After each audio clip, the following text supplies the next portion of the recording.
خواتین بہت خوش ہے، وہ کہتی ہے کہ اچھی بات ہے کہ پہلی دفعہ ایک ہماری زمین کی ایک عورت اتنی قابل ہو گئی ہے کہ وہ نمائندگی کے لیے اٹھ کھڑی ہوئی ہے۔ میرا نام ناہید افریدی ہے، پی کے 106 سے الیکشن کنٹیسٹ کر رہی ہوں۔ میرا تعلق تو لنڈی کوتل زخخیل ٹرائب سے ہے، عوامی نیشنل پارٹی کی ٹکٹ سے الیکشن کر رہی ہوں۔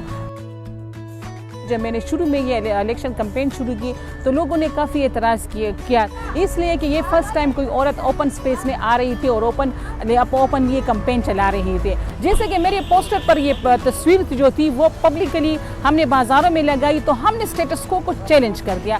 میں نے ہر گھر گئی ہوں، میں ڈور ٹو ڈور میں نے کمپین چلائی ہے، میں نے ریلی بھی نکالی ہے، اس لیے کہ یہ کمپین چلانا میرا آئینی حق ہے اور میں ووٹ مانگوں گی ہر جگہ سے۔ میں عورتوں کی ہی نمائندگی کے لیے آگے آئی ہوں، تو میری ترجیحات میں عورتوں کے مسائل زیادہ ہوں گے، میں ان کو ترجیح دوں گی۔